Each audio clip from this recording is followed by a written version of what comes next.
Welcome to the Underground, the Steel City Underground, the black and gold standard for Pittsburgh Steelers coverage. Now, here's your host, Mike Palaya.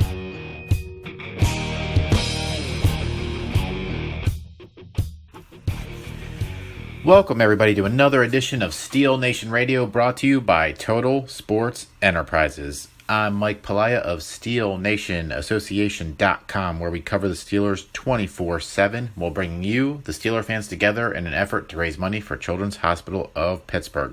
Come visit our site, hear our podcast, read our articles, visit us at SteelCityUnderground.com as well, where we have plenty of great columnists, many more podcasts, and so much Steelers coverage that your mind will explode. So visit either of our sites and check out all the information that we're bringing to you all the time. So, after a long hiatus, I don't think I've recorded since probably draft time, somewhere around there. I have been off in Summerland and kind of in my own world. I moved this past summer, so that kept me pretty busy, obviously, but I did make it to Steeler camp. I talked to several of the players. Hopefully you guys have checked out some of those articles and quotes that I have been posting around the web and enjoyed those. But we're here. We're at opening week. Pittsburgh at Cleveland. And this is a game that will be a little bit different this year. I mean, the Steelers own Cleveland. They own them in Cleveland. It's Ben Roethlisberger is 11-2 in that stadium. He's the winningest quarterback in that stadium, which I don't know if that says more about Ben or about the Browns being as pathetic as they are, but it's impressive nonetheless. And I mean, I'll just jump right into it. I think he'll be 12-2 after this week. I think the Browns are certainly improved this year. There's no question about that. They're not going to go winless this season. I actually think they may win 5 or 6 games. Maybe they sneak up to 7 games. I don't think they're a wild card contender this year, but they're a team that can beat you if you sleep on them. And Ben Roethlisberger mentioned it on his show this week. They may be the toughest defense this team faces this year, at least according to him. Right now, when I look at the schedule, I'd point to Jacksonville, and I know Ben shredded them in the playoffs, but I'd still point to Jacksonville as being the toughest defense on the schedule. But Cleveland is certainly very good defensively. They're improved offensively. I mean, I certainly look to see Tyrod Taylor as an upgrade there at quarterback. He will be the guy that they're going to face, starting off here. I think, they're just improved all around. They are improved all around. So I think it will be a little bit tougher of a game than we might expect, although Pittsburgh tends to win those games in Cleveland, but sometimes they do struggle a little bit over there. So it's possible they could be in a dogfight as they head into Cleveland this week.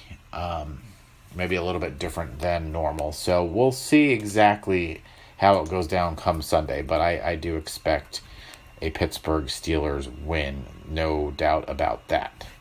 But they're going to have their hands full with a couple of guys. Josh Gordon certainly is one of those guys that he's a player. He's a player, and he's going to be covered by I would imagine. I actually think Joe Hayden is going to be covering him if he plays. So right now, heading into the week, he is questionable. I think he'll play. I'd bank on him playing, and if I were the Steelers, I would certainly prepare for him playing. And if he does, I think he's going to have his hands full. I also think that containing Tyrod Taylor, he's got some legs on him now. So, he's decent with his arm, but if he gets outside of that pocket and he scrambles, he can make some big plays. And that sometimes struggles, or the Steelers struggle with that. So I do think that that's something they're going to need to keep their eye on from the defensive side of the ball. I'm really looking for TJ Watt to have a big game. He did last year in that opener, and I think he's going to have another big one. And I think he's going to be important to this defense this year all around. And I actually, as I mentioned about this defense, I just want to mention I think that the Steelers are going to end up around 11-5 this year, and it starts this week. But I think it really hinges on the defense. The offense, I have no concerns about. But the defense, the front line there, the front three, no problems, no worries. The linebackers, I think, are a weakness, but I do think that, circle this thing back to Watt, I think that he is a key cog this year, and I think he'll have a big game to start it off this Sunday. That secondary, I'm really looking for some big growth out of Artie Burns. Joe Hayden, I think, is the number one corner on this team, not Burns. So I do look for Hayden to kind of lead the charge back there. And we will see how the young safeties do as well. But I do expect an improved unit back there. And they'll have a little bit of a test this week, but not as big of a test as it will get later on down the line. Taylor's not going to be going deep very often. On the offensive side of the ball, I think that Big Ben is what he is. He's going to do what he does every time he goes into Cleveland. He's going to come out with a victory. I'd expect 250-plus yards, many of those throws, catches, touchdowns, etc., going to one and only AB, Antonio Brown. I would think he's going to have 8 to 10 catches as per usual, but definitely keep an eye on Juju. I think he's going to be an even bigger part of this offense this year. It is his for the taking. And if they start double teaming Brown either this week in Cleveland or beyond, Juju is going to be the beneficiary of that. And I don't think it's going to take too long for Washington to get his catches either. So a lot going on in the passing game. From the rushing side of things, however the running back situation plays out, I think they're going to get their yards, Bell or Connor. I like Connor quite a bit. I think he's going to get several carries this week one way or the other.